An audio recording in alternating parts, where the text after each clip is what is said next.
Lunch করে চলে এসেছি সোনাঝুরি হাটে, আর এই হচ্ছে সোনাঝুরি হাট।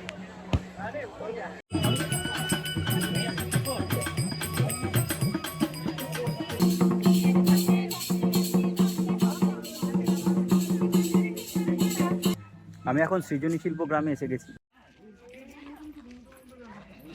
আমরা এখন আছি কঙ্কালীতলাতে। কঙ্কালীতলা হচ্ছে 51 পিঠের শেষ পিঠ।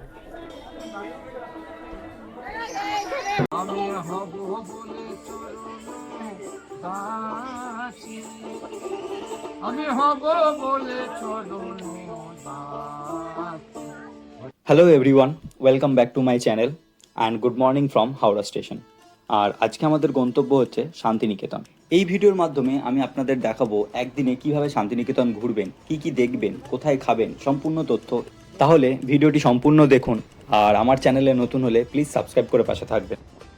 একদিনে শান্তিনিকেতন ঘোরার জন্য আমার মতে বেস্ট ট্রেন হলো সকাল 6:05 গণদেবতা এক্সপ্রেস। ট্রেনের ভাড়া মাত্র 75 টাকা।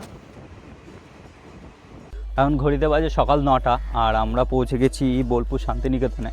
তো আজকে আমরা ঘুরে দেখবো হচ্ছে শান্তিনিকেতন। তো এখন আমাদের কাজ হচ্ছে এখান থেকে বেরিয়ে টোটো বুক করা।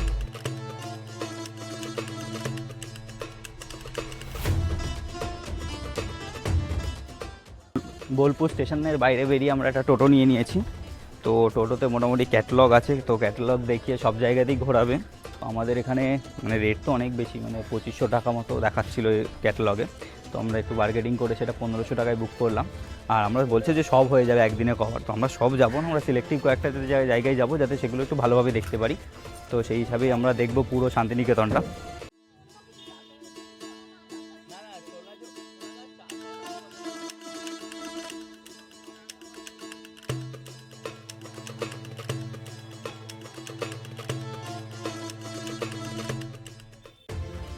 ব্রেকফাস্ট করেই আমরা এখন চলে এসেছি বিশ্বভারতী ক্যাম্পাসে, আর এই হলো বিশ্বভারতী ক্যাম্পাস। তো আমরা এখন ক্যাম্পাসটা ঘুরে দেখব।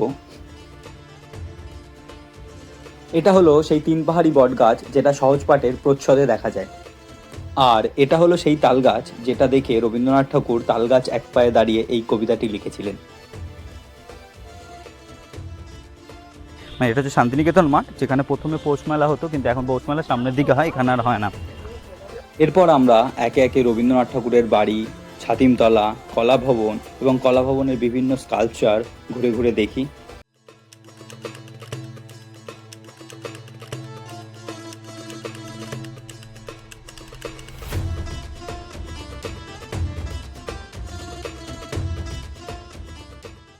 বিশ্বভারতী ক্যাম্পাস ঘুরে আমরা এখন যাচ্ছি কঙ্কালীতলা মন্দিরের উদ্দেশ্যে।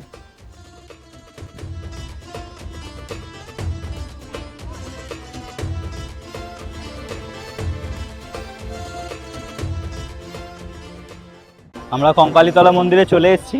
এই হচ্ছে কঙ্কালীতলা মন্দির।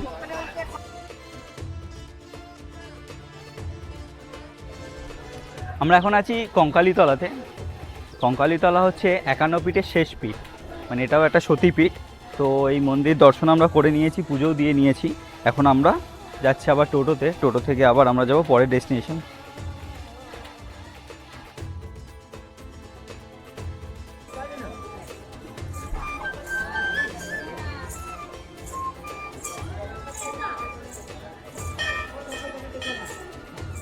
আমরা মন্দির দর্শন হয়ে গেছে আমাদের। তো মন্দির থেকে বেরিয়েই আমরা এখন যাচ্ছি হচ্ছে কোপাই নদী দেখতে।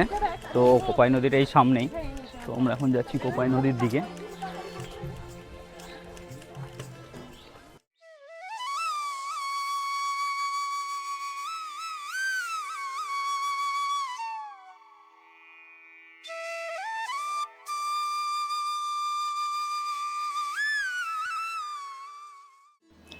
আমরা কোপাই নদী দেখার পর এখন চলে এসেছি ডিয়ার পার্কে।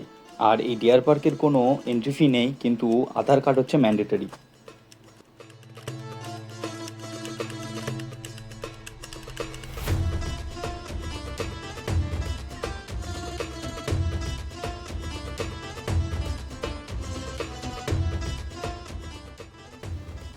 আমরা এখন চলে এসেছি সৃজনী শিল্প গ্রামে। আর এই সৃজনী শিল্প গ্রামে টিকিট মূল্য হচ্ছে 30 টাকা করে। আমি এখন সৃজনী শিল্প গ্রামে এসে গেছি। আর এই সৃজনী শিল্প গ্রামের মধ্যে একটা বিশেষ আকর্ষণ হলো যে এই যদি পার্কটার ভেতরে ঢোকেন তো এই পার্কে হচ্ছে বাংলা, বিহার, আসাম, উড়িষ্যা এরকম মানে এই স্টেটগুলো সহ আর মানে টোটাল 9খানা স্টেটের কালচারকে মানে তুলে ধরেছে এরকম ঘরের মাধ্যমে। তো আমি সেটা এই ভিডিওর মাধ্যমে আপনাদেরকে দেখাবো। তো যদি বোলপুর শান্তিনিকেতন আসেন তাহলে এই পার্কটা অবশ্যই ভিজিট করবেন। মানে এখান থেকে আপনারা প্রায় 9খানা স্টেটের কালচারকে মানে মানে চাক্ষুষ দেখতে পারবেন কীরকম।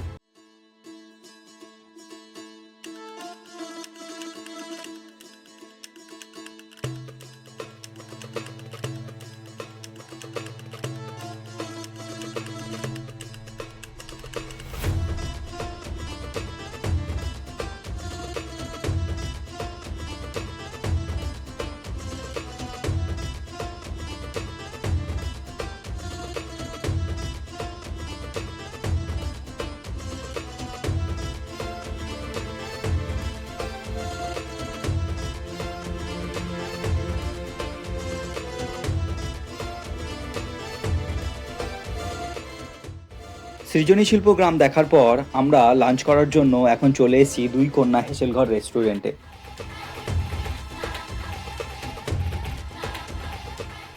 লাঞ্চ করে আমরা এখন চলে এসেছি সুরুল রাজবাড়িতে।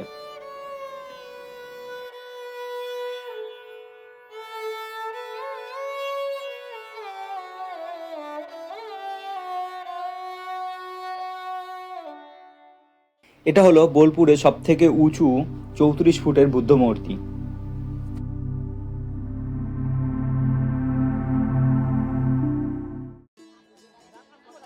করে চলে এসেছি সোনাঝুরি হাটে, আর এই হচ্ছে সোনাঝুরি হাট। সোনাঝুরি হাট শুধুমাত্র কোনো জিনিসপত্রের হাট নয়, এটি একটি শিল্পের হাট, যেখানে রয়েছে বাউলদের গান, আদিবাসীদের নাচ ও বিভিন্ন হ্যান্ডিক্রাফটসের স্টল।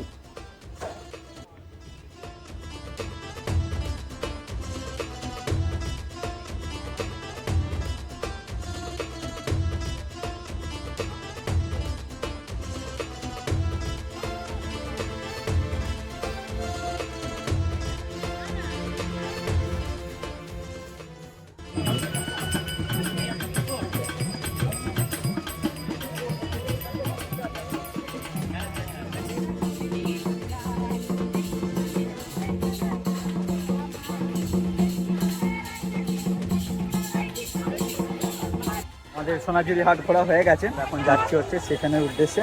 কম টাইম প্রায় হয়ে গেছে, এখন বাজে 5টা 5, আমাদের 6টা 11তে ট্রেন আছে। এরপর সোনাঝুরি হাট দেখে আমরা রওনা দিই বোলপুর শান্তিনিকেতন স্টেশনের উদ্দেশ্যে।